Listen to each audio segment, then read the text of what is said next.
Oke, halo teman-teman, jumpa lagi semuanya dengan Awan Chai di sini ya, Duta Pajak Abal-Abal, pelatih konsultan pajak kita yang pertama dan satu-satunya di Indonesia, teman-teman ya.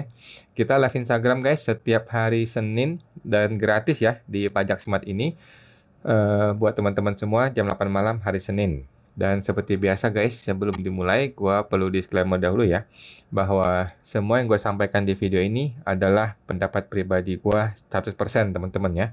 Ini bukanlah kajian akademis, tidak dapat dibuktikan kebenarannya, dan belum tentu juga sesuai peraturan pajak yang berlaku ya guys. Nah, jadi walaupun gua seorang konsultan pajak yang resmi ya teman-teman ya, tetapi isi video ini bukanlah saran profesional konsultan pajak teman-teman ya. Teman-teman semua, Anda tidak bisa dan tidak boleh menjadikan video ini sebagai satu-satunya pedoman bagi Anda untuk melaksanakan kewajiban perpajakan lu gitu ya. Karena kan masing-masing orang punya kasus pajak yang berbeda-beda gitu guys ya. Nah, mohon teman-teman konsultasikan dengan konsultan pajak Anda masing-masing ya, atau penyuluh di KPP apabila teman-teman mau bertanya yang lebih spesifik lagi tentang pajak Anda ya guys.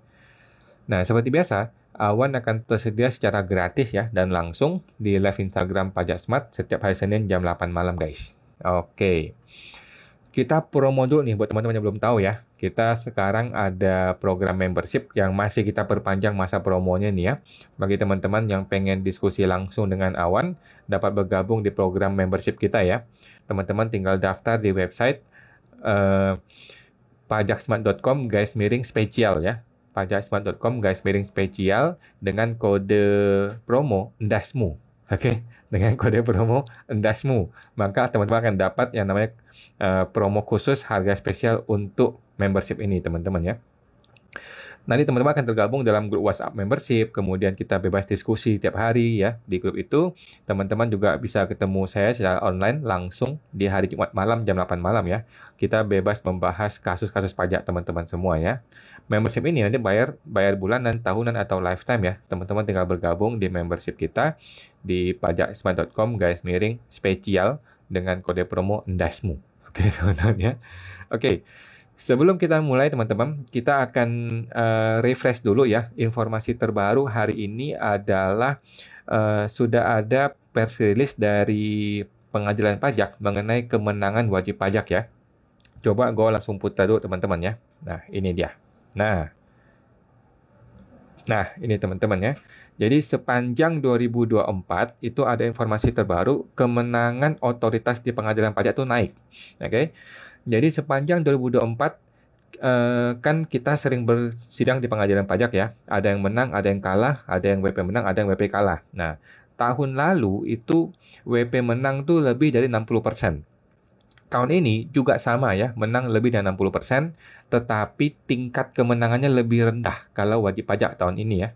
Tahun 2024 ya, tahun 2024 tingkat kemenangan WP itu lebih rendah, tapi cuma rendah sedikit aja, cuma 1% atau berapa gitu ya. Teman-teman tinggal baca aja, ini sudah gua buka ke Gemini AI ya, sudah gua suruh Gemini untuk bikin ringkasannya. Ini ringkasannya teman-teman ya. Ini ringkasannya dari Gemini AI. Jadi total sengketa yang diputus itu 16,2 ribu tahun lalu, 2023. Tahun ini 17,2 ribu. Bayangkan teman-teman ya, 17 ribu orang bersengketa di pengadilan pajak. 17 ribu orang merasa terzolimi, orang merasa tidak dapat keadilan dari petugas pajak ya, sehingga harus sampai membuat gugatan ke pengadilan pajak. Nah, ini naik 5,6%. Jadi gugatan yang atau banding yang diputus di pengadilan itu lebih tinggi dibanding tahun lalu, lebih banyak. Oke, tetapi kan yang diputus bukan berarti sengketa tahun tersebut ya, bukan ya. Yang diputus itu bisa aja sengketa tahun lalu atau 2 tahun lalu. Tapi jumlah putusan di 2024 itu naik 5,6%. Artinya apa? Artinya hakim-hakimnya lebih cepat untuk bikin keputusan. Hakim-hakimnya itu lebih atau lebih banyak orangnya hakimnya ya. Nah, otoritas menang itu adalah tahun lalu 28,1%, tahun ini 30,4%. Jadi naik 2%, teman-teman ya. Otoritas menang itu tahun lalu 28%, tahun ini 30%. Artinya naik 2%, teman-teman ya. Nah, apakah ini berita buruk atau berita baik? Belum tentu ya. Belum tentu berita buruk, belum tentu berita baik.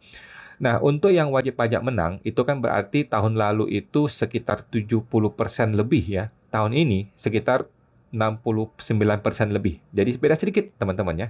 Beda sedikit aja, beda 1 atau 2% aja. Jumlah kewenangan WP masih lebih tinggi. Oke.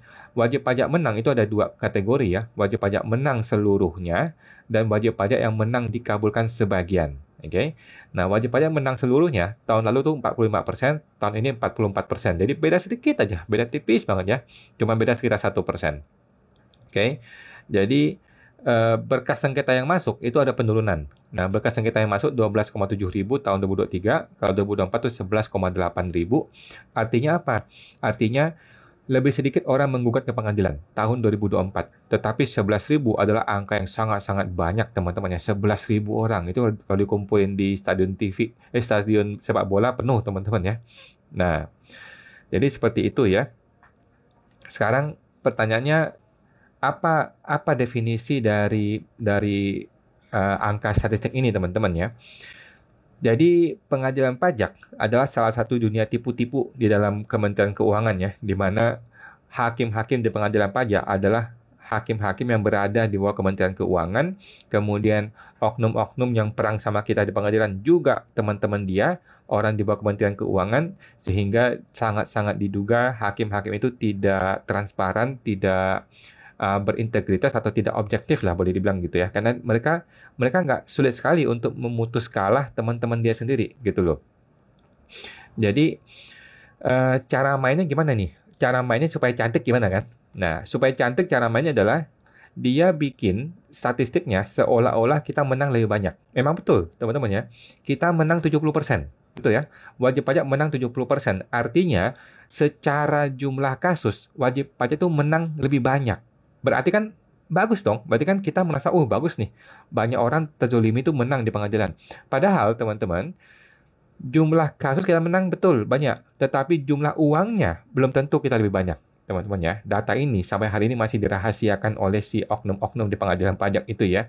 Memang jumlah kasus kita menang banyak. Tetapi jumlah rupiahnya, siapa tahu kita jauh lebih kalah lebih banyak. Gitu ya. Kalau kita menang 10 kasus tetapi cuma 10 juta rupiah, dibandingkan kita kalah di 1 kasus tetapi nilai 1 miliar rupiah, kan sama aja bohong gitu kan. Jadi cara mainnya adalah jumlah kasusnya dibikin WP menang lebih banyak, tetapi jumlah rupiahnya kita kalah lebih banyak. Nah, cara main yang kedua adalah dia kabulkan sebagian. Nah, jadi banyak oknum-oknum hakim itu mengabulkan sebagian. Artinya apa? Artinya seolah-olah kita menang, ya kan? Seolah-olah kita menang, tetapi hasil akhirnya sama. Maksudnya gini, lu kena SKP 1 miliar, lu sudah keberatan nih, berarti kan sudah plus 30%, ya kan? Kemudian lu banding, dia kabulkan sebagian, dia kabulkan anggaplah 80%, berarti kan 800 juta nih, 800 juta ditambahkan dengan denda 30%, sama aja balik 1 miliar, gitu kan? Nah, jadi cara main dunia tipu-tipu itu seperti itu ya, kita dikasih gula-gula, seolah-olah kita menang, seolah-olah kita banyak menangnya, padahal sama kalahnya kita ya. Tapi ya seperti itulah dunia tipu-tipu di Konoha Universe ini teman-teman ya. Oke. Kita langsung diskusi tanya jawab teman-teman ya. Diskusi tanya jawab. Mudah-mudahan saya bisa menjawab ya. Yang pertama dari Pak Anto Chen. Malam, SPLN ketika reaktivasi NPWP dan pelaporan SPT kembali, apakah semua aset penghasilan potong pajak di luar negeri selama di luar negeri harus dilapor dan bebas pajak? Oke, jadi ada 2 cara Bu ya. Kalau dia punya SPLN, punya surat SPLN ya, maka seluruh penghasilan di luar negeri itu dilaporkan sebagai penghasilan yang tidak kena pajak. Oke, semua hartanya di luar negeri juga dilaporkan ya. Jadi tidak ada skenario di mana harta tidak dilaporkan ya. Semua skenario itu harta dan penghasilan harus dilaporkan. Oke. Jadi yang pertama kalau dia punya surat SPLN, maka penghasilannya adalah tidak kena pajak. Yang kedua adalah kalau dia tidak punya SPLN. Nah, kalau dia tidak punya SPLN, ada 2 cara lagi nih. Cara pertama adalah dia tetap paksakan walaupun tidak ada surat SPLN, tetapi dia adalah wajib pajak luar negeri. Dia bilang gitu ya, dia wajib pajak luar negeri, sehingga penghasilan itu dia laporkan sebagai penghasilan yang tidak kena pajak. Tetapi ada resiko ya, dia tetap harus siap berdebat sama orang pajak. Nah, cara kedua adalah ya udah dia mengalah, dia hitung berapa penghasilannya, dia kalikan dengan tarif pajak di Indonesia, kemudian dikurangkan dengan potongan yang sudah dipotong di luar negeri dengan metode PPh 24. Nah, dengan begitu dia bayar pajak selisihnya saja. Dengan begitu ada potensi dia eh, bayar pajak tetapi jadi lebih clear, lebih enak karena dia sudah bayar pajak kan. Kalau sudah bayar maka orang pajak nggak akan ribut. Tetapi kalau dia tidak mau bayar pajak padahal tidak punya SPLN, maka dia harus siap-siap ribut dengan orang pajak dan ingat ya, harus ikut TA, ikutlah tes amnesti 2025 nanti supaya lebih aman. Oke? Okay? Thank you Pak Anto, semoga terbantu. Bapak Daun Jeruk. Pak Daun Jeruk. Malam kok. Kalau saya sewa tanah, lalu bangun toko, lalu saya sewakan tokonya, apakah harus lapor ke SPT? Jawabannya harus lapor, Pak ya. Jadi tanahnya Bapak, Bapak kan sewa tanah, bangun toko, oke. Untuk sewa tanahnya itu nggak usah lapor, kan itu uang keluar. Nah, kemudian bangun toko itu harus dilapor sebagai bangunan, ya. Bapak lapor sebagai bangunan, kemudian bangunan yang Bapak sewakan kan. Nah, penyewaan itu adalah objek pajak ya, objek pajak atas sewa tanah bangunan bayar PPh final 10%. Gitu ya. Jadi di bagian harta lapor bangunannya, kemudian di bagian penghasilan lapor penghasilan sewa dan bayar PPh final 10%. Oke. Semua terbantu Pak Daun Jeruk 16. Bapak Andri Widianto. Malam kok, malam Pak Andri. Kalau PT kami PKP dapat pendapatan ads dari YouTube, apakah perlu buat faktur pajak? Saya rasa nggak perlu ya. Saya rasa nggak perlu. Kalau buat faktur pajak atas nama siapa ya kok? Saya rasa nggak perlu. Jika tidak perlu buat faktur pajak, apakah bisa dimasukkan ke pendapatan lain-lain? Jawabannya bisa. Oke. Apakah nanti kena koreksi fiskal? Oh enggak dong. Penghasilan tidak akan dikoreksi fiskal. Santai aja ya. Tidak mungkin penghasilan dikoreksi fiskal. Jadi kalau saya penghasilan YouTube itu akan saya perlakukan seperti hadiah. Seperti penghasilan lain-lain, di mana kita tidak perlu buka invoice, tetapi kita cuma dikasih komisi gitu kan. Nah, dikasih komisi, kita tidak perlu buka faktur, karena toh tidak tahu siapa yang mesti kita buka faktur kan. Kemudian, tidak perlu kena koreksi fiskal. Itu penghasilan lain-lain dan perlu dihitung pajaknya. Oke, selamat bantu Pak Andri. Ibu Vivin, malam kok, almarhum ayah ada piutang lebih dari 10M. Sebagai pemegang saham memberi hutang kepada PT. Oke. Dan SPT almarhum sudah dikosongkan. Apakah jumlah piutangnya harus bagi-bagi di SPT ahli waris istri dan anak? Jawabannya iya. Jawabannya iya ya. Jadi tergantung dari kesepakatan para ahli warisnya, piutang ini bagaimana nih? Apakah mau dikasih hanya kepada salah satu si anak atau kepada si istri atau mau disebar kepada masing-masing ahli waris? Itu boleh-boleh saja. Gitu ya, boleh-boleh saja. Nanti si PT tinggal menyesuaikan ya. Ketika dia bayar piutang tersebut, bayar hutang itu, ya bayar kepada masing-masing ahli waris sesuai porsi masing-masing. Gitu ya. Selamat bantu Bu Vivin. Ibu Vivin, apabila di SPT sebelumnya ada salah tulis tahun dan luas tanah, apakah di SPT berikutnya boleh kita ganti saja? Menurut saya boleh. Menurut saya boleh, Bu Vivin ya. Silakan diganti keterangannya yang benar aja. Oke. Selamat bantu Bu Vivin. Ibu Josephine, malam kok. Malam Bu Josephine. PT Jasa Manajemen pakai omset 0,5%. Supaya tidak dipotong PPh 23 oleh lawan, harus ajukan apa ya kok? Bikin suket PP 55 Bu ya. Ajukan suket PP 55. Nanti dengan modal suket PP 55 itu Ibu akan dipotong PPh final 0,5%.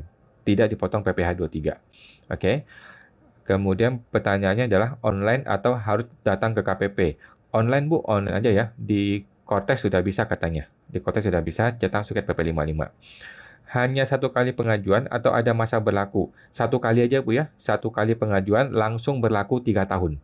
Ya, satu kali pengajuan langsung berlaku 3 tahun sampai Desember di tahun ketiga. Oke, silakan dicoba Bu ya. Ajukan suket PP 55, kemudian suket itu dikasihkan kepada si customer untuk dia potong PPh final. Oke, semua terbantu Bu Josephine. Bapak William Stephen, Mau tanya kok, bayar zakat apakah bisa dijadikan sebagai objek pengurang pajak? Jawabannya bisa ya. Cara gimana? Adakah video YouTube-nya? Saya sih nggak pernah bikin, Pak ya, tetapi coba cek di YouTube harusnya ada. Jadi di SPT tahunan pribadi ada satu kolom yang namanya bayar zakat. Nah, di halaman induk ya. Di halaman induk ada satu kolom, satu baris yang namanya bayar zakat. Bapak masukin ke situ, nanti dia akan otomatis mengurangi. Gitu, Pak. Secara sistem akan dihitung rumusnya. Oke? Sama teman tuh, Pak William Stephen. Ibu Lisa Mona, malam kawan. Halo Bu Lisa, malam Bu. Bapak Rosemary Roast Chicken. Apa bedanya kode harta 011 dan 019? Jadi gini Bu, 011 adalah uang tunai. Itu adalah uang kertas yang ada di rumah kita. Oke, 011 itu uang tunai. 019 adalah setara kas lainnya. Apa contoh setara kas lainnya? Contohnya, saya punya handphone. Handphone kan gue males ya. Gue punya 3 handphone, gue malas laporinnya. Ya udah, gue lapor setara kas lainnya. Gue punya laptop. Laptop gue malas. Masa laptop gue bisa satu-satu dilaporkan? Udahlah, gue taruh setara kas lainnya. Kemudian, contohnya gue punya emas. Gue punya emas. Emas itu gue malas lapor karena kalau gue lapor sebagai emas, nanti ketika dijual ada profit. Profitnya kena pajak, repot lagi. Jadi langsung ditumpuk sebagai setara kas lainnya. Nah, jadi setara kas lainnya adalah akun buangan, akun sampah. Dan akun setara kas juga saya pakai untuk melakukan balancing dari tahun ke tahun supaya kenaikan SPT-nya menjadi normal. Kira-kira gitu. Oke, Bu ya. Sama teman tuh, Bu Rosemary Roasted Chicken. Bapak Purnawan Iswan. Malam kawan, malam Pak Purnawan. Untuk lapor SPT WPOP tahun 2024 bagaimana kok? Terus SPT yang baik bagaimana kok? Oke, Bapak lapornya menggunakan sistem DJP online ya, bukan menggunakan Cortex. Oke, masuk ke djponline.pajak.go.id, tarik di situ e-formnya. Di YouTube ada banyak, saya juga pernah bikin tutorialnya tahun lalu, tapi tahun ini belum bikin ya, mungkin besok ya. Nah, terus SPT yang baik bagaimana? SPT yang baik adalah SPT yang mengikuti kondisi sebenarnya. Nggak usah disetting-setting, nggak usah diatur-atur, nggak usah direkayasa. Ikutilah kondisi sebenarnya. Itulah SPT yang benar. Gitu Pak ya. Itulah SPT yang baik. Gitu. Nah, lebih tepatnya SPT yang wajar ya. SPT yang wajar adalah kalau penghasilannya itu lebih tinggi daripada kenaikan harta. Gitu ya. Penghasilannya lebih tinggi daripada kenaikan harta. Itu adalah SPT yang wajar. Gitu sih Pak ya. Nah, kalau kenaikan harta lebih tinggi daripada penghasilan, artinya ada penghasilan yang disembunyikan yang belum dilapor. Kira-kira begitu. Oke. Teman-teman tuh Pak Purnawan Iswan. Ibu Erina Risyadiani. Malam kok, malam Bu Erina. Izin tanya, direktur mendapat dividen 1M. Yang 500 jutanya bayar PPh 10%. Sisanya disetor sebagai modal dan dibelikan aset serta obligasi. Lalu, lapor SPT gimana ya kok? Oke, gampang Bu ya. Di SPT-nya, di bagian harta, Ibu laporkan kondisi 31 Desember 2024. Yaitu ada uang tunai, mungkin ada tabungan 500 juta itu kan tadi masuk tabungan, kemudian ada obligasi, kemudian ada saham bertambah gitu ya. Jadi di bagian harta laporkan kondisi akhir Desember. Kemudian penghasilan dividen di lampiran 3. Nah, yang bagian PPh final dividen itu lapor yang 500 juta saja yang kena 10%. Di bagian 6C yang paling bawah yang namanya penghasilan dalam negeri lainnya yang tidak kena pajak itu lapor sisanya yang tidak kena pajak yang dia investasikan. Nanti di e-reporting tinggal dihitung aja. Dia hanya lapor e-reporting atas yang dia investasikan saja. Oke? Sama teman tuh Bu Erina. Bapak Ainur, Ibu Ainur Rofik. Kok untuk orang pribadi UMKM pakai PP 55 0,5% dari omset, tapi punya banyak cabang usaha. Perpajakannya yang cocok gimana? Jawabannya gabung semua Pak ya. Gabung saja semuanya, kalikan 0,5%. Itulah pajaknya. Selesai. Ya. Kalau digabungin ternyata melebihi 4,8 M, maka dia perlu tax planning. Apakah jadi PKP, ataukah dia pecah omset, dan sebagainya. Nah, jadi gabung aja Pak. Nggak usah dipusingin cabang per cabang, nggak usah repot. Digabungin semua aja. Oke. Semua teman tuh, Pak Ainur Rizky. Bapak Rosemary Roast Chicken. Apabila stok barang, apakah kode harta 023? Jawabannya boleh saja Bu, tetapi setahu saya 023 itu tidak ada di SPT OP. 023 itu baru muncul di baru muncul di PPS kemarin ya. 023 itu tidak ada di SPT orang pribadi. Coba dicek Bu ya. Kalau ada boleh ya. Kalau ada silakan digunakan, boleh digunakan. Kalau saya cek sih kayaknya di formulirnya belum ada ya. 023. Coba saya cek dulu dari SPT ini. SPT, saya juga penasaran nih. Ada nggak ya? 023. 023. Tidak ada ya. 023 itu kode yang muncul di PPS ya, tetapi tidak muncul di formulir e-form 1770. Jadi tidak bisa. Nah, kalau saya stok barang saya lapor ke 019 ke setara kas lainnya. Nah, itu stok barang saya masuk ke situ tuh. Oke. Sama teman tuh Pak Ibu Rice Chicken. Ibu Josephine, PT Akta pakai alamat A, milik direktur. Namun, kegiatan usahanya di alamat B ya, milik direktur juga. Apakah boleh biaya di alamat B dibiayakan di PT? Lalu yang dianggap sewa ke direktur yang alamat A atau B? Jawabannya boleh-boleh aja Bu ya. Yang penting ikutilah kondisi sebenarnya, gitu ya. Jadi dia kerja di mana, ya disitulah dia bisa membiayakan ya. Jangan terikat sama alamat. Oke, jangan terikat sama dokumen. Orang pajak itu mau melihat kondisi sebenarnya. Orang pajak itu adalah substance over form. Artinya yang benar bagaimana? Jangan lihat dokumen ya, bukan lihat dokumen, tapi lihat yang benar bagaimana. Nah, jadi di mana dia berusaha, disitulah dia boleh membiayakan tersebut, gitu. Kemudian dia mau sewa yang mana? Dia mau sewa, yaitu yang dia usaha, gitu ya, bukan ikuti dokumen. Nah, jadi tinggal diatur ya Bu ya, yang bagaimana kondisi sebenarnya. Oke, teman-teman tuh Bu Josephine. Bapak William Stephen, NPWPOP mau buat e-billing PPNDM di Kortes kenapa nggak bisa ya? Solusi bagaimana kok? Oke, EPPOP mau bikin apa tuh PPNDM Pak ya? PPNDM. Oke, jadi gini Pak, PPN itu dibayar dengan cara membuat SPT dahulu. Ya, bikin drafting SPT PPN dahulu, baru dia bisa bikin e-billing. Seperti itu kalau untuk PPN. Oke, beda kalau PPN membangun sendiri. Kalau PPN membangun sendiri itu bisa langsung dibayar di e-billing, di Kotex. Tetapi kalau PPN yang normal, itu dia harus bikin drafting SPT dahulu, kemudian dia klik bayar lapor, barulah bisa muncul e-billing untuk dibayar. Oke, jadi tidak bisa bikin e-billing manual. Teman-teman tuh Pak William. Bapak Ong Lucia, malam. Halo Pak, malam Pak. Ibu Lisa Mona 1183. Malam kau mau tanya, yang harus tanda tangan di faktur pajak itu adalah direktur sebagai PIC. Gimana cara kalau mau ganti tanda tangan faktur pajak selain direktur bisa contoh pegawai lain dan akun PIC direktur boleh diganti juga? Jawabannya boleh-boleh saja Bu ya. Nanti Ibu pilih di Cortex-nya itu role access-nya Bu ditambahin. Jadi contohnya si pegawai Mr. A gitu ya. Nah, Mr. A itu diganti role access-nya, ditambahin role access-nya untuk signer, untuk tanda tangan ya. Begitu si Mr. A itu bisa menambah role sebagai signer, nanti dialah yang tanda tangan di faktur pajak. Kira-kira gitu ya. Di role access yang bagian signer faktur pajak harus diisi. Oke. Sama teman tuh Bu Lisa Mona. Bapak Andri Widianto. LB itu kompensasi Desember sudah muncul di Februari, tapi masa Januari kita bayar karena awalnya tidak muncul.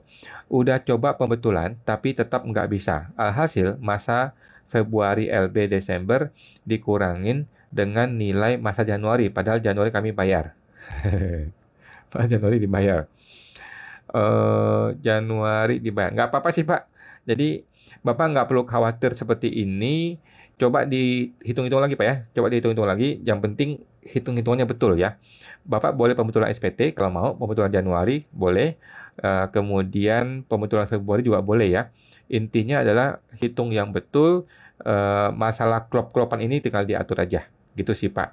Nggak ada masalah ya. Kalau Bapak kebingungan coba datang ke KPP Pak. Oke, jadi intinya tinggal di klop-klopan saja. Yang penting hitungannya betul. Hitungannya betul di akhirnya nanti ya. Mau pembetulan juga boleh, nggak ada masalah. Oke, nah, teman-teman tuh Pak Andri.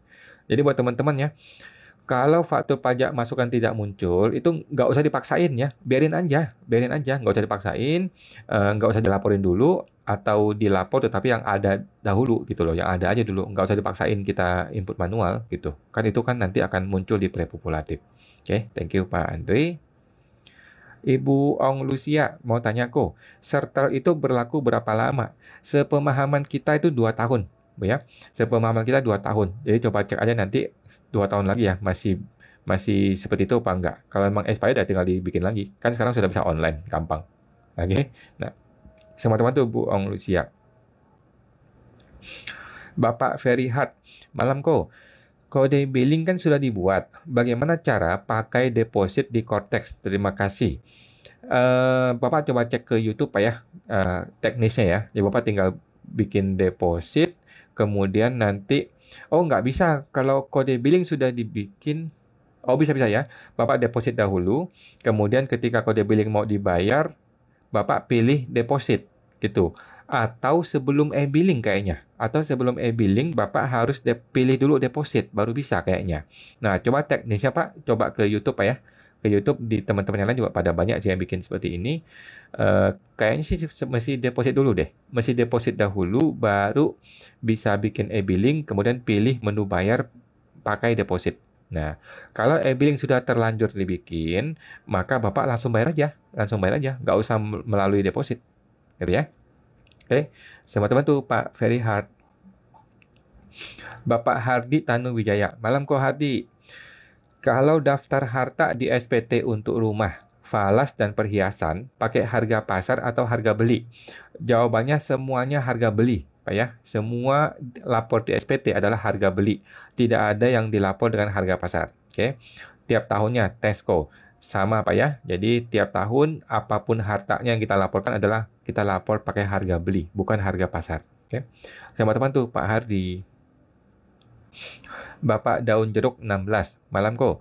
Kalau saya sewa tanah, lalu bangun toko, lalu saya sewakan tokonya, apakah harus lapor ke SPT? Jawabannya lapor, Pak ya, harus lapor. Lalu, saya ada utang 100 juta kepada pemilik tanah. Harus dilampirkan ya? Jawabannya dilampirkan, Pak ya. Jadi ketika Bapak berhutang 100 juta, berarti kan ada uang masuk nih. Ada uang masuk 100 juta, kemudian Bapak berhutang 1 juta, ya kan? Nah, uang masuknya Bapak laporkan di bagian harta, kemudian hutangnya lapor di bagian hutang. 1 juta, sehingga klop. Gitu ya. Nah, semua teman tuh Pak Daun Jeruk. Bapak Purnawan Iswan, bagaimana cara lapor e-billing? Apa masih bisa pakai DJP online atau harus pakai Cortex? Oke.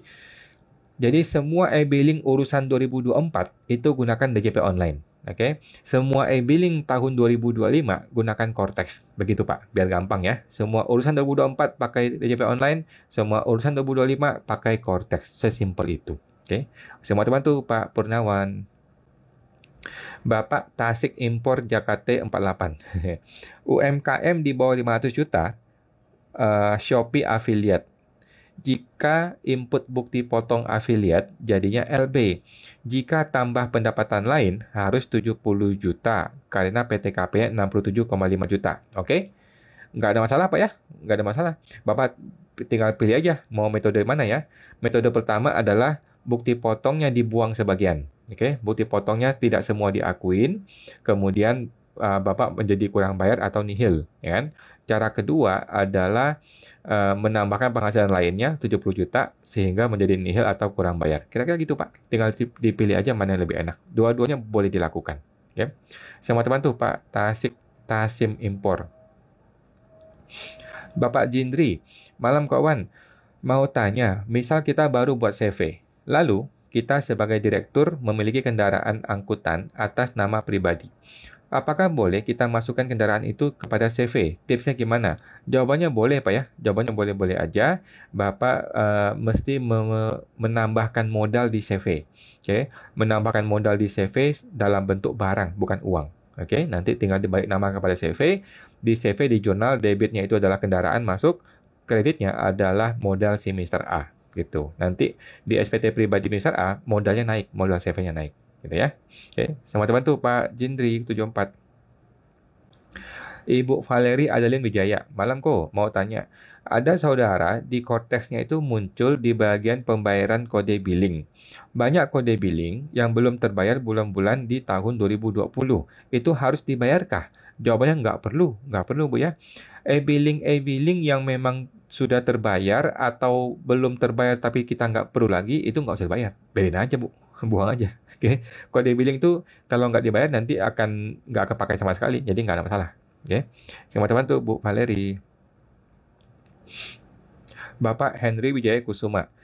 Emangnya hakim di pengadilan pajak itu adalah seorang yang mempunyai gelar SH atau tidak ya? Bisa iya, bisa enggak, Pak. Itu masalahnya ya. Banyak hakim yang bukan SH, bukan sarjana hukum. Jadi kacau balau dia punya persidangan. Ya. Kalau hakim cuma dari orang pajak sendiri, percuma dong. Kita tidak bisa netral. Ya memang begitu, Pak. Memang begitu ya. Jadi memang sekacau itu di pengadilan pajak saat ini ya. Ya begitulah. Oke. Sama teman tuh Pak Henry. Bapak Rosemary Roast Chicken. Kawan, ada inputan harta yang salah input. Itu karena dahulu diurus oleh konsultan pajak. Sekarang WP baru tahu nih, kalau ada kode harta 059. Apakah kalau langsung dihapus menjadi masalah? Oke. 059 adalah harta apa itu ya? 059 itu adalah kode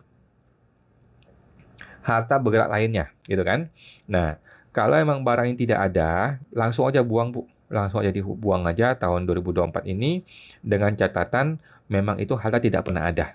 Nggak apa-apa, buang aja dan hartanya turun ya. Nah, kalau harta turun tidak masalah, boleh-boleh saja. Oke, nah, sama teman tuh Bu Rosemary.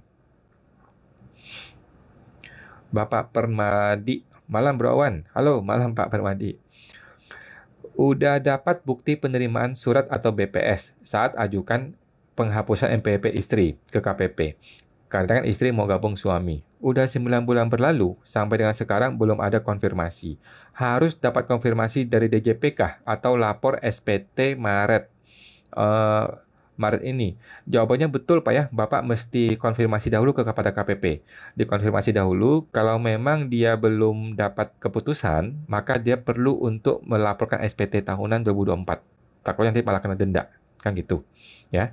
Jadi konfirmasi aja Pak kepada KPP, kalau sudah berhasil, mana bukti berhasilnya, kalau belum ya nggak apa-apa, tetapi nanti tetap perlu lapor SPT 2024 supaya lebih aman aja. Oke.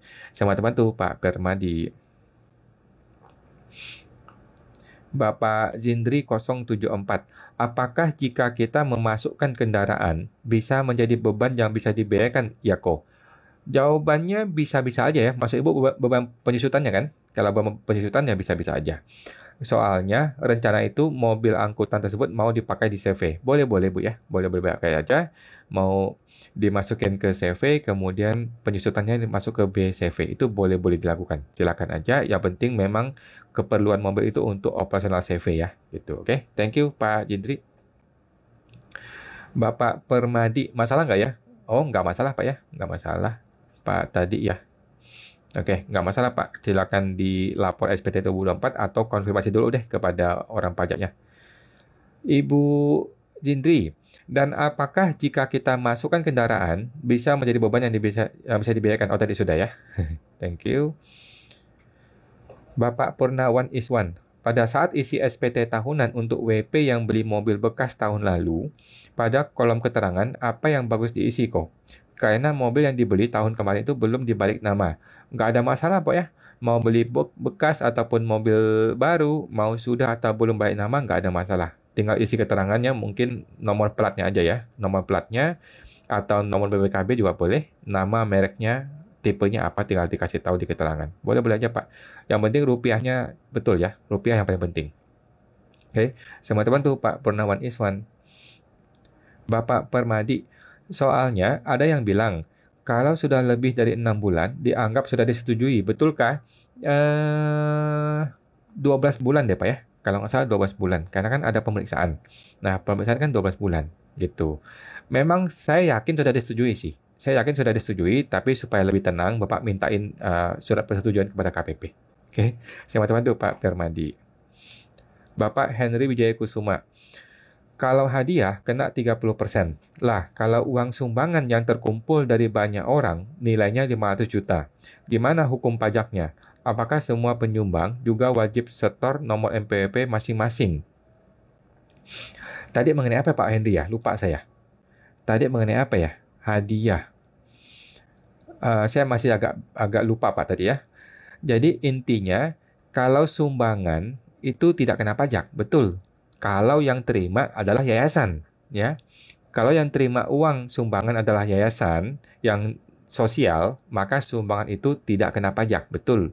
Tetapi kalau yang terima adalah orang pribadi atau perusahaan swasta, itu kena pajak. Walaupun sumbangan itu namanya hadiah, gitu ya.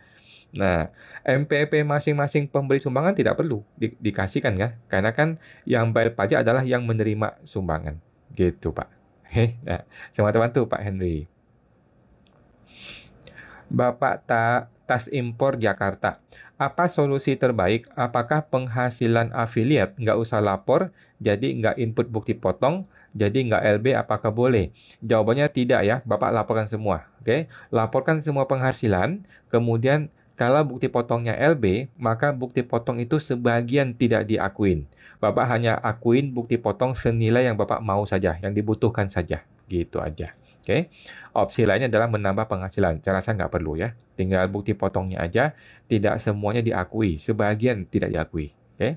Sama teman tuh Pak Tas Impor. Bapak 1687. Saat ini hampir semua turun omsetnya sehingga laba bersih turun sehingga pelaporan SPT lebih bayar. SOP-nya diperiksa. Jika kita pilih nihil, apakah diperiksa atau bagaimana cara yang baik? Saya rasa nggak diperiksa ya kalau nihil ya. Jadi Bapak Ibu silakan saja dipaksakan SPT-nya supaya nihil atau supaya kurang bayar sedikit. Itu udah beres ya. Caranya gimana? Caranya dengan sebagian kredit pajak dibuang ya, sebagian kredit pajak tidak usah diakui. Kira-kira gitu aja. Oke. Sama teman tuh Pak 1687. Bapak Tas Impor atau penghasilan tetap lapor bukti potong nggak usah input. Bagaimana baiknya? Itu betul Pak ya. Ini gue setuju ya. Jadi penghasilan tetap lapor semua, tetapi bukti potongnya diinput senilai yang kita butuhkan saja. Nah, oke. Sama teman tuh Pak Tas Impor. Ibu Ria Kristina, malam kawan, malam Bu Ria. Saya ada tabungan atau deposito di beberapa bank. Tapi selama ini saya tidak pernah lapor pendapatan bunga dan bukti potong di SPT. Tapi saya hanya lapor saldo akhir 31 Desember. Apakah ada masalah? Jawabannya nggak ada masalah, Bu ya. Nggak ada masalah. Itu sudah kena PPh final, sudah aman. Oke. Nah, untuk SPT 2024, kalau belum dilapor, maka Ibu perlu tambahin ya. Tuliskan di bagian lampiran 3 yang namanya PPh final dari deposito, dituliskan di situ berapa bunganya. Kalau belum lapor ya. Kalau SPT 2024 sudah tanda lapor, ya udah biarin aja. Nggak ada masalah ya. Yang penting itu sudah kena pajak PPh final, sudah beres. Sudah aman. Cuman kita perlu lapor supaya lebih nambah informasi kepada orang pajak. Itu aja sih. Oke. Sama teman tuh, Bu Ria.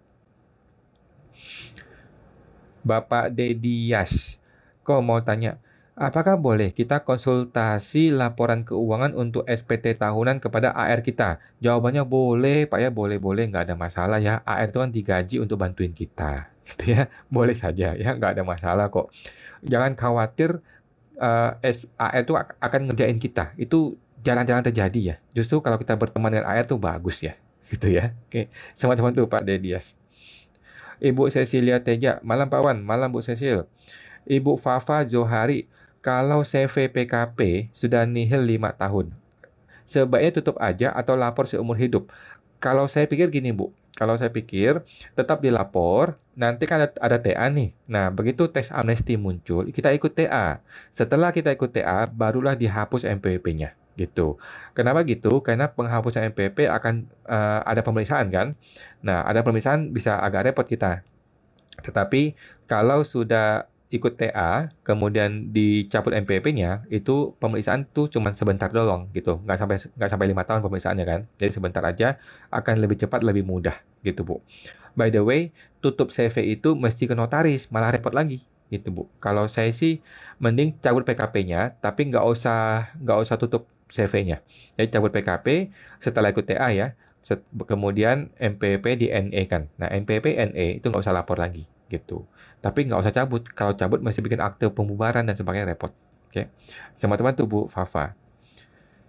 Ibu Ria, karena saya belum login Cortex, tetapi saya mau bayar PPh final WP pribadi tanpa ada kode billing. Apakah bisa langsung dibayar di teller bank? Pakai kode apa? Jawabannya belum bisa, sepertinya ya. Teller bank belum bisa terima, sehingga tetap mesti daftar Cortex, ya. Jadi ibu mesti daftar Cortex dahulu, kemudian bayar e-billing dari situ, gitu ya. Nggak ada masalah kok. Teller bank sepertinya belum bisa. Bank masih kesulitan untuk nyambung ke Cortex. Oke. Sama teman tuh Bu Ria.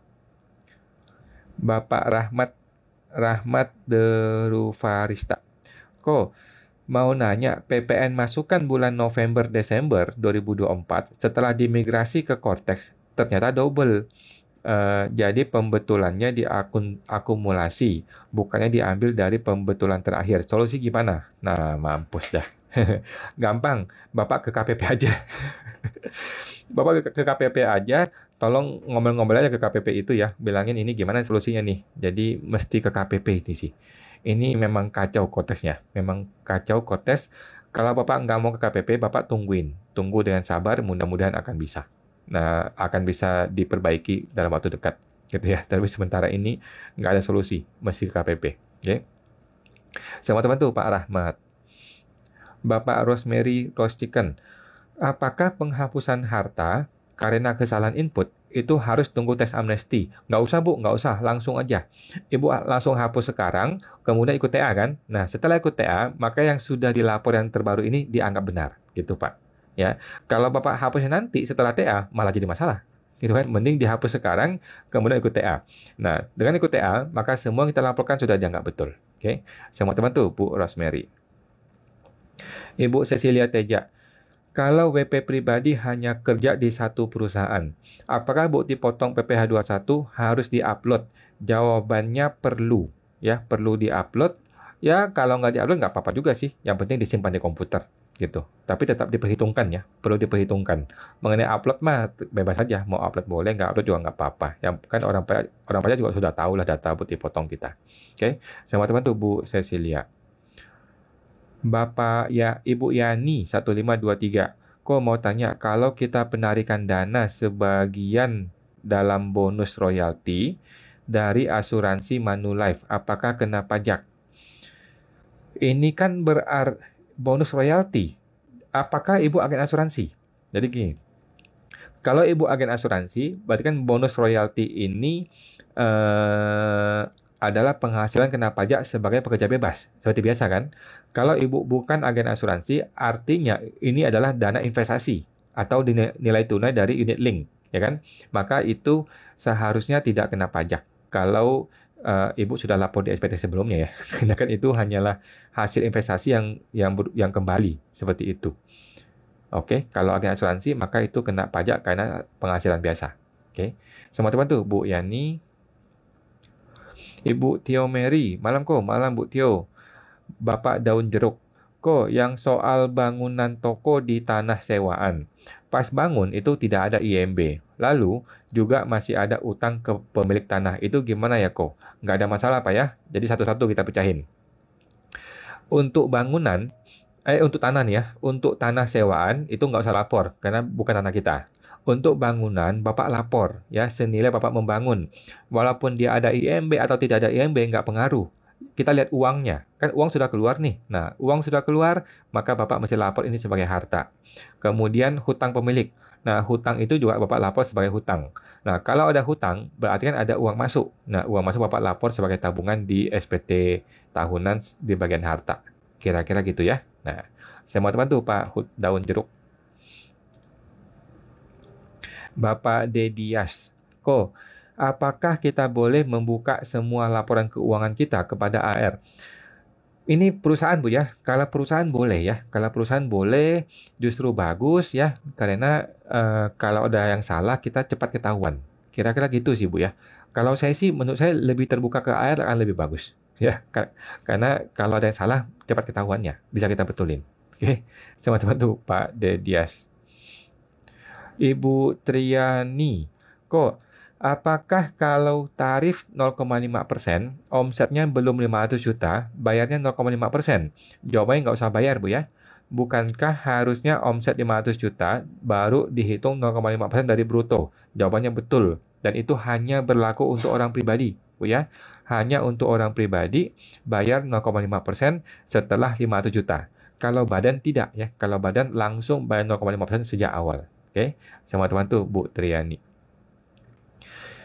Ibu Kristiaime, kok kalau dapat bunga dari ori, kan sudah dipotong pajak. Masuk di SPTOP di lembar keberapa dan bagian mana? Di lampiran 3, Bu ya. Lampiran 3 yang namanya PPh final nomor 2, yang namanya bunga dari obligasi. Gitu, Bu. Ya, lapor di situ kalau saya. Oke. Sama teman tuh, Bu Kristiaime. Bapak tas impor. Jika tahun berikut pendapatan lain nol, apakah nggak dipermasalahkan? Nggak masalah, Pak ya. Jadi kita nggak usah khawatir. Yang namanya penghasilan bisa naik, bisa turun, bisa naik tinggi, bisa jadi nol. Itu nggak ada masalah. Ya, jangan berusaha untuk memanipulasi laporan pajak kita supaya stabil tiap tahun, tuh nggak usah begitu. Ya, ikutilah kondisi sebenarnya. Kalau emang kita nggak ada proyek, nggak dapat penghasilan, ya sudah nol gitu. Kalau emang kita punya penghasilan gede, ya gede nggak apa-apa. Gitu sih. Kalau AR mempertanyakan itu hal yang biasa. Ya, kalau AR kirim surat SP2DK bertanya itu hal yang biasa. Kita tinggal jawab apa adanya. Oke, sama teman tuh Pak tas impor. Bapak Zindri 074. Apakah ada pengalaman jika biaya-biaya perusahaannya terlalu banyak, biasa diperiksa oleh AR ya? Jawabannya bisa iya, bisa enggak ya. Jadi AR itu punya hak, dia punya hak untuk periksa kita. Jadi bebas saja. Dia mau periksa boleh, dia nggak mau periksa nggak apa-apa. Apakah biaya besar akan lebih cenderung diperiksa? Enggak juga. Apakah biaya kecil akan lebih aman? Enggak juga ya. Jadi intinya kita nggak usah pusing dengan AR itu mau periksa apa enggak. Kita nggak usah pusing meramal apa yang akan terjadi. Intinya adalah kita lapor yang benar. Kita lapor yang benar menurut kita. Udah gitu aja. Kalau kita sudah lapor yang benar menurut kita, mau ditanya AR, mau diperiksa, kita kan siap. Kita tinggal jawab apa adanya. Gitu ya. Nah, oke, semua teman tuh Bu Jindri. Ibu Tio Mary, mamanya punya 3 toko, yang dilapor hanya 1 toko, omsetnya digabung. Anaknya baru bikin NPWP, mau dihibahin 1 toko kepada anaknya. Tapi di SPT ibunya harta uang tunai kecil banget. Terus gimana ya kok? Oke, gampang. 1, si ibunya pembetulan SPT dulu. Ya, si ibu pembetulan SPT dahulu, masukkan 3 toko, tiga-tiganya masukin. Oke, kalau perlu bayar pajak, ya bayar pajak ya. Yang penting si ibu dulu pembetulan SPT mundur, laporkan semua toko yang benar, barulah tahun berikutnya si ibu itu menghibahkan kepada anak. Nah, kemudian si anak menerima hibah dengan benar, tidak kena pajak. Kira-kira gitu. Oke. Cara yang lain, kalau ibu tidak mau pembetulan, maka ibu tinggal menunggu TA ya, menunggu tes amnesti, langsung ikut TA di tahun ini kalau bisa. Oke. Nah, sama teman tuh Bu Tio Mary. Setelah ikut TA, baru dia hibahkan kepada anaknya. Oke. Ibu Susanti Vini ya. Kalau tabungan atas nama anak, anaknya belum kerja, dilapor di SPT orang tuanya bolehkah? Jawabannya boleh ya. Semua harta anak maupun harta istri dilapor ke suami saja. Kalau memang mereka tidak punya NPWP. Beres ya. Jangan sampai ada harta yang nggak dilaporkan hanya gara-gara nama si anak. Jangan ya. Lapor semua di ayah. Nanti ketika si anak sudah punya NPWP, barulah dihibahkan harta bagian si anak. Nah, sama teman tuh Bu Susanti Vini. Bapak Y. Tirta Jaya, kebetulan belum lapor SPT 2024. Bagaimana ini Pak Tirta? Terpotong nih kayaknya. Saya belum terima chattingan sebelumnya ya. Bagaimana Pak Tirta? Bapak Hanjaya, kok usaha UMKM final apakah benar tidak usah masukkan stok barang karena tidak pakai pembukuan? Salah Pak ya, jawabannya perlu dilaporkan. Oke. Jadi orang pribadi itu semua harta perlu dilaporkan, termasuk barang dagang. Nah, apakah barang dagang itu harta? Jawabannya iya ya. Barang dagang ketika dijual jadi duit kan? Nah, jadi barang dagang adalah harta, itu perlu dilaporkan di SPT. Mau dia pembukuan atau dia pencatatan, itu tetap sama. Barang dagang adalah harta yang perlu dilaporkan. Semua teman tuh Pak Hanjaya. Bapak Macalate. Perusahaan sawit kami belum beroperasional, masih dalam tahapan tanam. Kami punya aset motor, traktor, genset, mesin lain. Apakah tetap disusutkan atau bagaimana? Oke, ada dua metode. Mungkin Bapak perlu konsultasi dengan ahli akunting ya, ahli akunting yang memahami PSAK dan juga konsultan pajak. Yang saya pahami ada dua cara. Cara pertama adalah semuanya dikapitalisasi dahulu, belum disusutkan. Nanti ketika dia mulai ada penjualan, baru mulai berjalan penyusutannya. Itu cara pertama. Ya, jadi semuanya biaya-biaya pun belum dibiayakan, semua masih dikapitalisasi. Nanti ketika dia mulai ada penjualan, baru dibiayakan. Cara kedua adalah dari sekarang dibiayakan. Ya, cara kedua dari sekarang dibiayakan, kemudian terakumulasi tuh kerugian dikompensasi terus. Nanti ketika dia mulai jualan, maka keuntungannya bisa diperhitungkan dengan kompensasi kerugian. Oke, tetapi ingat kompensasi kerugian maksimal 5 tahun dikompensasi ya. Setahu saya begitu. Oke, sama-sama tuh Pak Macalate. Bapak Macalate. Untuk semua biaya, saya jurnal ke biaya pra-operasional. Jika sudah menghasilkan, dijadikan aset TBM, TBS ya. Jika punya aset yang disusulkan, dicatat sebagai apa kok? Oke, jadi kalau Ibu mau metode kapitalisasi, maka aset pun jangan disusutkan dahulu. Oke, aset pun jangan disusutkan. Nanti ketika betul-betul sudah mau menjual, barulah mulai disusutkan. Itu mungkin cara yang lebih enak gitu Bu ya. Oke, sama-sama tuh Pak Macalati. Bapak tas impor, komen saya kok nggak masuk ya kok? Sudah Pak tadi ya? Sudah ya? Oke. Bapak Vincent Sius Sungkono. Malam kawan, untuk retur pajak masukan di Cortex kok masih bermasalah ya? Solusinya apa? Karena tanggal faktur supplier bisa berubah. Solusi yang pertama adalah menunggu di refresh. Solusi kedua adalah datang ke kantor pajak, gebrak tuh meja kantor pajak. Kira-kira gitu, Pak. Nggak ada cara lain ya. Kita mesti refresh, menunggu, atau kita datang ke KPP untuk beresin. Sama teman tuh, Pak Vincent. Memang masih kacau tuh si Cortex itu ya. Bapak Henry Wijaya Kusuma. Dulu kena tabungan bodong dan terus disuruh AR ikut PPS 2022 bayar pajaknya. Kalau sekarang dirubah ke bentuk kode 019 setara kas lainnya, aman nggak ya? Boleh Pak, hajar aja Pak, hajar aja. Mohon pencerahan, Teams. Oke, jadi kan Bapak punya investasi bodong. Uangnya sudah hilang, tetapi kan Bapak tetap dipaksa untuk ikut PPS. Sudah, sekarang Bapak tinggal convert menjadi setara kas. Sudah betul Pak, sudah betul. Pindah ke setara kas 019, nanti Bapak tinggal ubah-ubah, bisa diganti lagi ke harta yang lain. Kira-kira gitu ya. Nggak apa-apa Pak, hajar aja. Teman-teman tuh Pak Henry Wijaya. Bapak Dr. Zelim Reseller Medan. Pak, CV masih ada perpanjangan PPh 0,5%? Jawabannya tidak yakin saya kalau badan ya. Kalau orang pribadi yang sudah habis di Desember 2024 itu pasti diberi perpanjangan 1 tahun. Karena kan si Sri Mulyani sudah ngomong begitu. Tetapi kalau badan saya nggak yakin. Jadi saya rasa badan saya tidak pakai perpanjangan PPh final. Kalau badan mending bikin badan baru aja. Gitu ya. Kalau OP memang diperpanjang 1 tahun. Oke. Teman-teman tuh Pak Dr. Jelim. Bapak Purnawan Iswan. Malam kawan. Tahun 2024 dapat penghasilan. Misalnya 200 juta. Apakah harus dikurangi dulu PTKP, sisanya dilapor di SPT tahunan? Jawabannya perlu Pak ya, tetapi nanti dikurangi di sistem Pak, di e-form ya. Jadi ketika Bapak masuk ke e-form, Bapak tulis 200-nya, bukan 200 kurangi PTKP ya.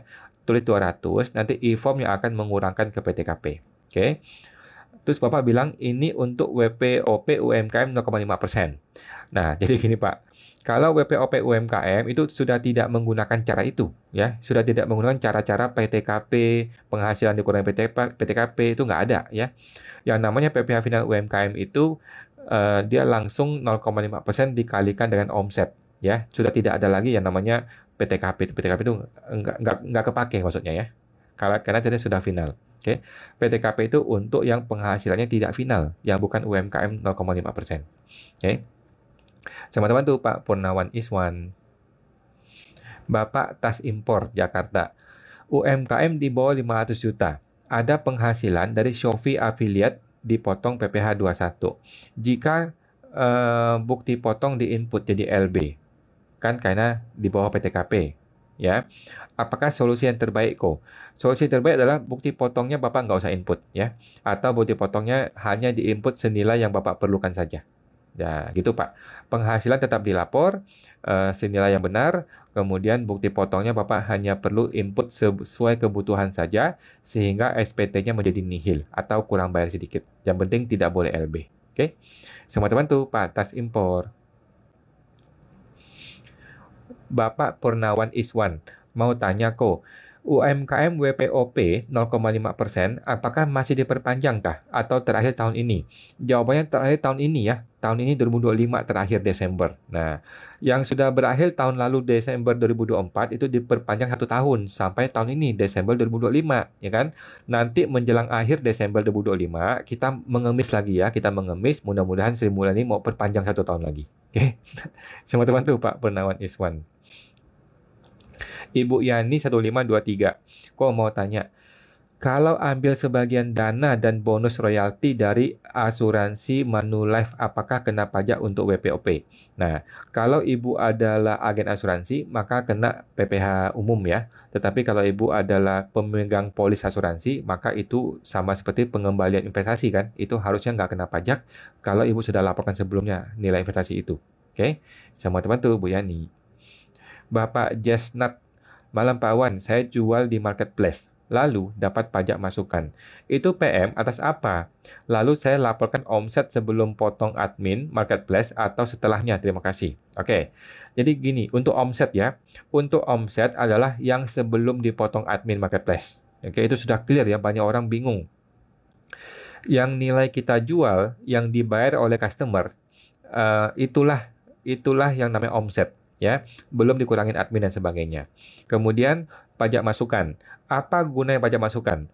Kalau Bapak adalah PKP, maka PM itu berlaku sebagai pajak masukan kan, boleh dikurangkan dengan PPN keluaran. Tetapi kalau Bapak bukan PKP, maka PM tidak perlu. PM itu cuekin saja Pak, cuekin saja Bapak buang ke tong sampah aja. Kalau Bapak bukan PKP. Oke, saya mau bantu Pak Jesnat. Ibu Heni Gun, tapi kan nggak bisa sembarang pegawai bisa gantikan direktur sebagai PIC. Jawabannya bisa kok, bisa aja. Siapa aja bisa ya. Setahu saya ada syaratnya, salah satunya harus ikut brevet. Itu memang betul ya, tetapi bukan syarat mutlak. Jadi kalau ibu nggak mau bermasalah, udah si orang yang signer ini suruh daftar brevet gitu ya. Yang penting dia dapat sertifikat kan beres. Gitu kan. Sekarang brevet di Google juga banyak ya, yang murah-murah juga banyak di Google. Jadi yang penting punya brevet, tinggal beli sertifikat aja, udah beres ya. Tetapi anyway, menurut saya sih tidak wajib brevet sih. Cuman itu kata orang pajak doang. Di undang-undang kayaknya nggak begitu deh. Oke? Nah, sama teman tuh Bu Heni Gun. Bapak Henry Wijaya Kusuma. WPOP mau sewakan ruko ke orang lain. Apakah orang lain tersebut harus dilaporkan juga identitasnya ke kantor pajak agar AR tahu siapa penyewanya? Nggak perlu ya. Kalau orang pribadi menyewakan kepada orang pribadi, ketika dia bikin SPT pribadi itu dia tidak perlu melaporkan siapa penyewanya. Setahu saya begitu. Coba Bapak tes langsung di SPT-nya ya. Nah, semua teman tuh Pak Henry. Ibu si Melani, malam kok. Halo Bu Melani. Bu Irawati, malam kok. Halo, Bu Irawati, malam. Bapak Boze Surya Buana, malam Pak. Hibah orang tua kepada anak berupa uang ditransfer setiap bulan. Lalu, anak ini mentransfer ke istrinya untuk keperluan rumah tangga. Suami istri ini masing-masing punya NPWP. Apakah istri kena pajak? Jawabannya tidak. Ya, tidak kena pajak ya. Pemberian dari suami kepada istri dan dari istri kepada suami itu adalah penghasilan yang tidak kena pajak lainnya. Oke, isi di bagian lampiran 3 nomor 6C ya. Penghasilan yang tidak terkena objek pajak lainnya. Gitu, Pak. Anyway, kalau uang itu habis buat biaya hidup ya sudah nggak usah dilapor lah. Gitu ya. Oke. Teman-teman tuh Pak Bozes Surya Buana. Ibu Susanti Vini, kalau nanggung orang tua di mana orang tua tidak serumah, apakah rumah orang tua bisa dilaporkan dalam SPT anak sebagai penanggung orang tua? Enggak juga ya. Jadi rumah itu punya siapa? Kalau rumah itu punya si orang tua dan dia tidak berniat untuk hibahkan kepada si anak, ya sudah tetap di orang tua, gitu kan.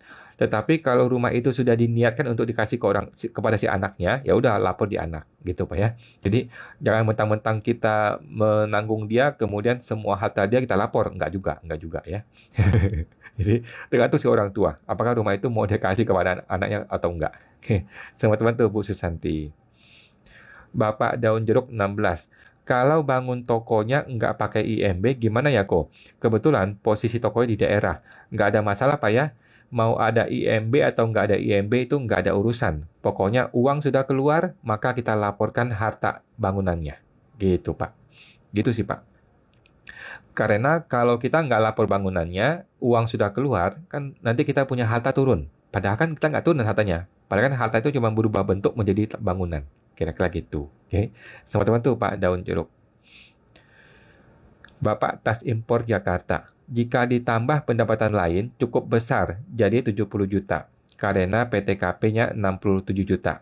Takutnya jika tahun berikutnya pendapatan lain pendapatan lainnya nol, apa nggak dipermasalahkan? Jawabannya nggak perlu Pak ya. Jadi Bapak tidak perlu menambahkan penghasilan lain lah, hanya untuk mengakomodir LB. Tidak perlu. Bapak tinggal buang putih potongnya. Oke, buang putih potong semua boleh, buang sebagian juga boleh.